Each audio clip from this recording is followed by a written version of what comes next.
Salut tout le monde et bienvenue dans Famille, le podcast immobilier. Aujourd'hui, là, je vous parle, puis je vous dis quelque chose d'un petit peu contre-intuitif. C'est dangereux, les offres multiples. Mais oui, c'est dangereux. Mais là, pourquoi c'est dangereux? Parce que là, tu me dis, mais là, François, c'est pas ça qu'on veut, des offres multiples sur notre maison? Une surenchère? Des bonnes conditions? Oui, mais c'est dangereux, des offres multiples. Et c'est justement ce sujet-là que je veux aborder, qui va vraiment à contresens de ce qu'on peut penser normalement, et commençons tout de suite à comprendre pourquoi je te dis que c'est dangereux. Premièrement, dans des offres multiples, souvent, là, il va y avoir de la surenchère, le prix va être excellent, mais les attentes des acheteurs vont être plus élevées.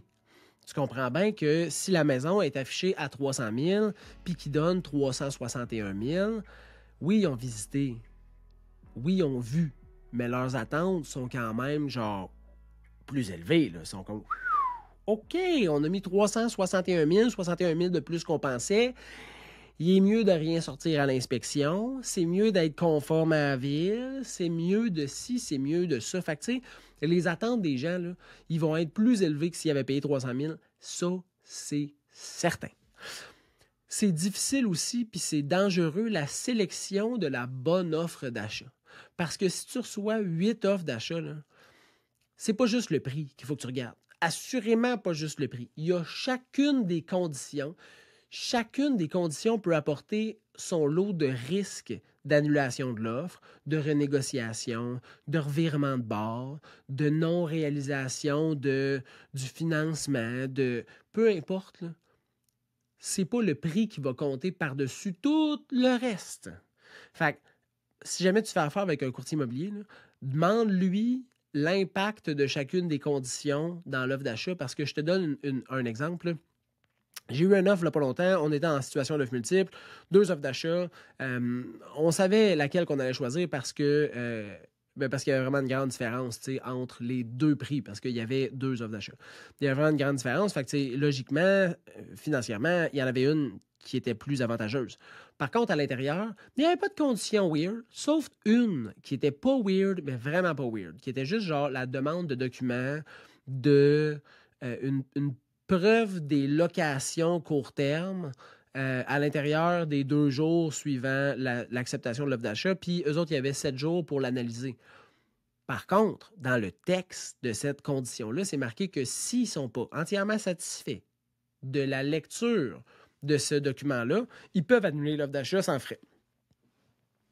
Il n'y en avait pas de location en plus à prouver, t'sais. Mais c'était marqué à l'intérieur juste pour être sûr que si, que ça. Fait que cette condition-là, j'ai demandé qu'elle soit enlevée. Pour être sûr que cette porte de sortie-là, inutile dans la transaction, soit retirée de l'entente contractuelle. Fait que c'est pas toujours juste le prix. Il faut choisir la bonne offre avec les bonnes conditions. Le problème, le danger qu'on peut voir aussi dans des offres multiples, c'est une problématique d'évaluation. Puis là, je ne te parle pas d'évaluation comme une inspection, d'évaluation par la banque. Hein? Fait que si tu prends un prêt, mettons, on reprend la maison de 361 000, là, 361 000, hein, puis tu mets 20 %, la banque est le seul à risquer là-dedans, parce que c'est lui qui te prête l'argent. Fait qu'il y a des maudites bonnes chances qu'il envoie un évaluateur agréé pour voir est-ce que le 361 000 que tu payes vaut vraiment 361 000 sur le marché.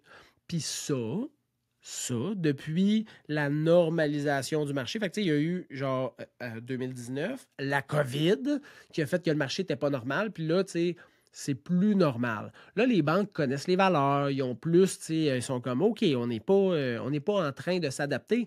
On le sait maintenant, à peu près, ça vaut quoi de maison, tu sais. Fait que quand ils reçoivent un offre d'achat, ils font comme, ben, on va s'assurer, on va demander à un professionnel de nous confirmer que ça vaut bel et bien ça. Puis là, des fois, ben, tu peux avoir une petite surprise. Ici, ils disent, ben, ça vaut 330.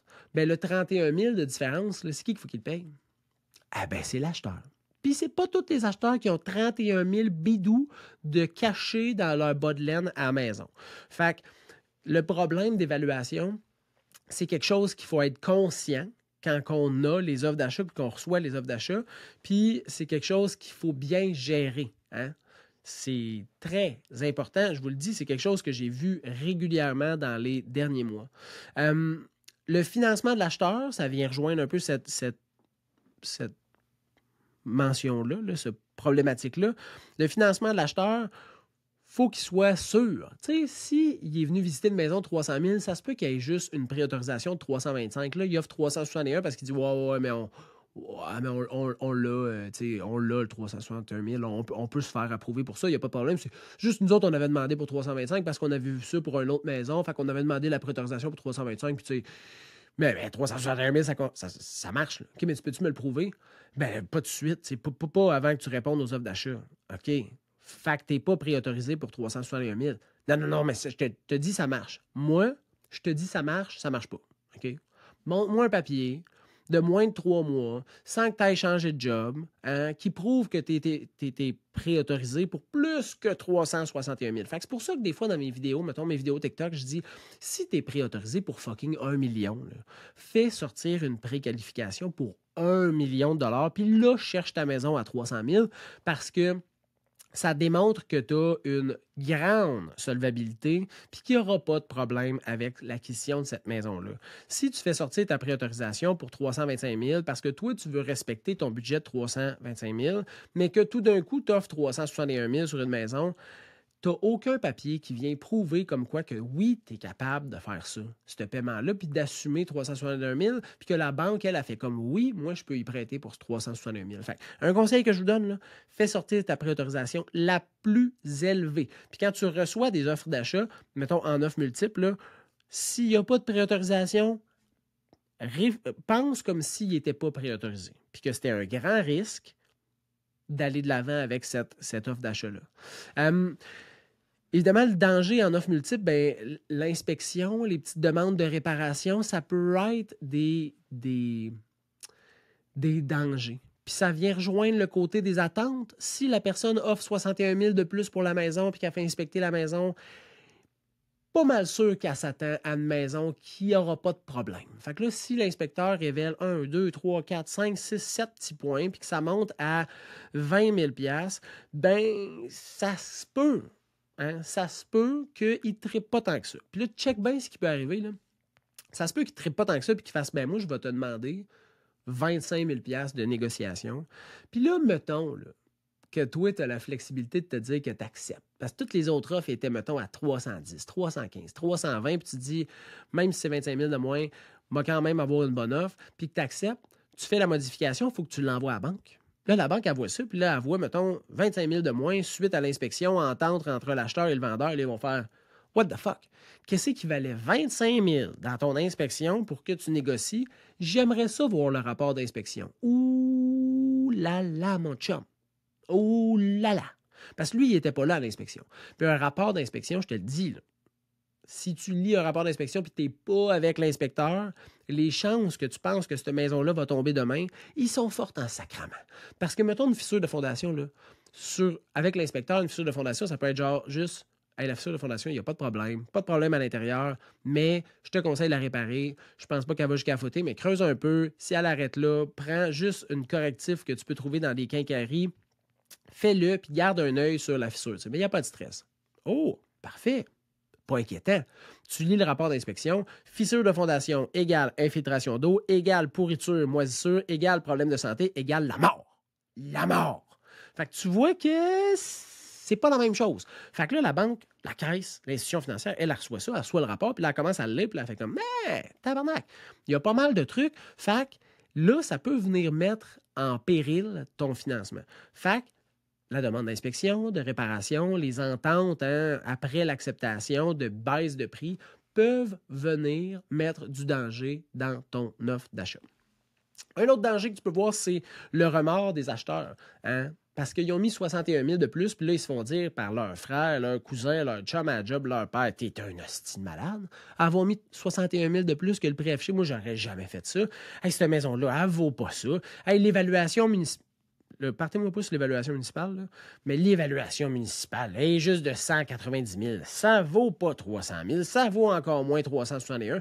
Fait que là, ils cherchent dans l'offre d'achat, c'est quoi la porte de sortie qu'ils ont pour sacrer le camp de ce deal-là puis aller voir une autre maison. Fait que les remords de l'acheteur dans une situation d'offres multiples puis de surenchère, là, ils peuvent être là. Ou qui peuvent être là, puis ça peut être dangereux si dans ton offre d'achat, il y a des petites clauses qui lui permettent de sacrer son camp sans raison valable. Pas le danger, mais un conseil que je te donne. Hein, je te donne gratuit. Je te le prête pas, là, je te le donne. Tu le gardes. Garde-le avec toi. Mets-toi une offre de deuxième rang si tu peux. Fait que, mettons, tu sais, la maison de 300 000, tu as eu une offre à 361, mais il y avait aussi une offre à 355 000.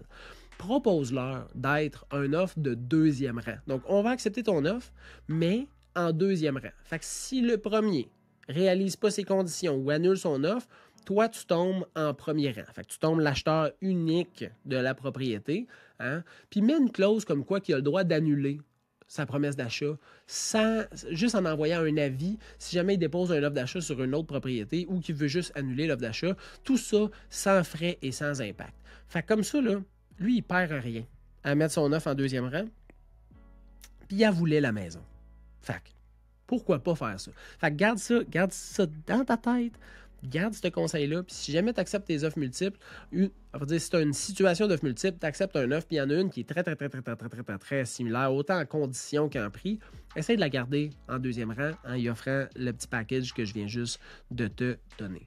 Puis, l'impact des offres multiples, si jamais ça chie, mettons, tu acceptes l'offre à 361 000, puis ça chie, là, puis tu n'avais pas d'offre de deuxième rang, recommencer les visites, rappeler tout le monde, essayer de les réinviter à déposer un offre ou revenir visiter, recommencer tout ça, réessayer d'avoir un bon prix. Les chances que tu ailles 300, 310, 315, 320, 2,90, 2,85 sont fucking plus fortes que les chances que tu ailles encore 361 000.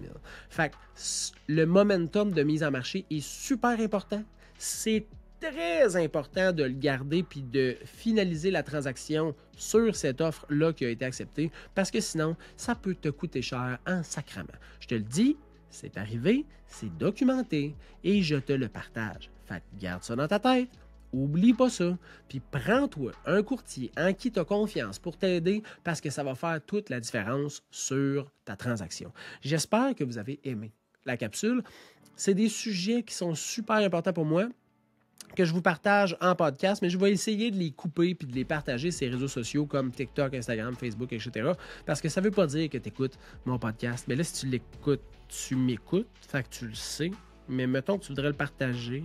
Bref, moi le couper, moi le mettre sur TikTok. Je te le dis de même. Tu peux aller m'écouter. Service immobilier. Tu vas me trouver, c'est facile. Facile. Si tu as besoin d'autres conseils, n'hésite pas, fais-moi signe ou tu peux m'écrire au info@commercial service immobilier au singulier.ca. Puis ça va me faire plaisir de te répondre. Je te souhaite une bonne fin de journée et on se revoit. Ben moi, je vous vois pas, mais vous me voyez. Vous allez me voir bientôt. OK, bye.